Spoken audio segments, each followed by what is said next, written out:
Hi friends, I welcome all of you to Ranji's Flavors. எல்லோருக்கும் வணக்கம். இன்றைக்கி நான் செய்ய போகிற தோசை வெரைட்டி எல்லாருக்கும் தெரிஞ்சது. இதில் நான் சொரக்காய் போட்டு சொரக்காய் தோசை செஞ்சுருக்கேன். இதில் ஒரு இன்க்ரீடியண்ட் சேர்த்து நான் செய்கிறதுனால ரொம்ப கிறிஸ்பியாக ரொம்ப டேஸ்டியாக இருக்கும். அதோட டேஸ்ட்டே தனி லெவலாக இருக்கும். Let us start now. இப்போ இந்த பெரிய சொரக்காய் நான் வாங்கியிருக்கேன். இதில் பாதி கட் பண்ணி நான் ஒரு 300-350 கிராம் இருக்கும். அதை தோல் எடுத்து கட் பண்ணி பீசஸாக எடுத்து வைக்க போகிறேன். 2 கப்பு அரிசி களைஞ்சி 3 மணி நேரம் அதை ஊற வச்சுருக்கேன். இப்போ நறுக்கிய இந்த சொரக்காய் பீசஸ் அதை நான் மிக்சியில் போட்டிருக்கேன். அதில் 6-7 கோகனட் பீசஸ் இந்த மாதிரி பெருசாக கொஞ்சம் நறுக்கினது, ஒரு பச்சை மிளகா, அப்புறம் இஞ்சி ஒரு 1/2 இன்ச்சு எல்லாத்தையும் சேர்த்து நம்ம நைஸ் பேஸ்ட்டாக அரைக்க போகிறோம். இப்போ நார்மலாக இந்த சொரக்காய் தோசையில் வெறும் சொரக்காய் இஞ்சி பச்சை மிளகா போட்டு தான் அரைப்பா. பட் நான் இந்த தேங்காய் எதுக்கு போட்டேன்னாக்கா கிறிஸ்பியாக வரும் இந்த தோசை, ரொம்ப டேஸ்டியாகவும் இருக்கும். அதனால தான் இந்த தேங்காய் பீசஸ் ஆட் பண்ணி இது மாதிரி செஞ்சுருக்கேன்.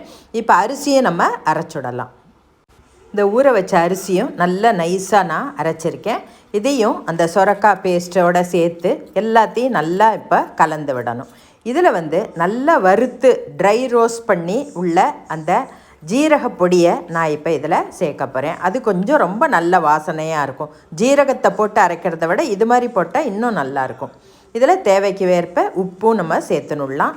சேர்த்து நல்லா மிக்ஸ் பண்ணி எடுத்து வச்சுடலாம். இந்த பேட்டரை கொஞ்ச நேரம் ரெஸ்ட் பண்ண வச்சு அப்புறம் நம்ம தோசை வாக்கலாம்.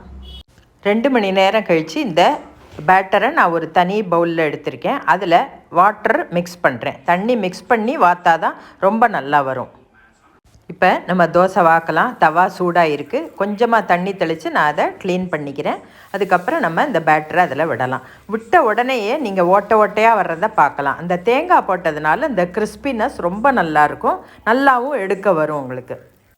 இப்போ ஒரு பக்கம் நல்லா நம்மளுக்கு வெந்திருக்கு, ரோஸ்டாகவும் ஆயிருக்கு. ஸோ அதை திருப்பி போட்டு கொஞ்சம் எண்ணெய் விட்டு நம்ம நல்லா ரோஸ்ட் பண்ணலாம். ரொம்ப டேஸ்டியான இந்த தோசையை சீக்கிரமே நம்ம செஞ்சு முடிக்கலாம். இதே மாதிரி எல்லா தோசையும் நம்ம வாத்துடலாம். போட்ட உடனே அந்த ஓட்டை வருது பாருங்கள், ரொம்ப நல்லா வருது. அண்ட் மீடியம் ஃப்ளேமில் வைக்காமல் கொஞ்சம் ஹை ஃப்ளேமில் வச்சே நம்ம இதை ரோஸ்ட் பண்ணலாம். கிறிஸ்பி டேஸ்டி சொரக்காய் தோசை வித் கோகனட் நான் இன்றைக்கி செஞ்சு முடிச்சிருக்கேன். ரொம்ப நல்லா இருக்குது, பார்த்தாலே ரொம்ப டெம்டிங்காக இருக்குது.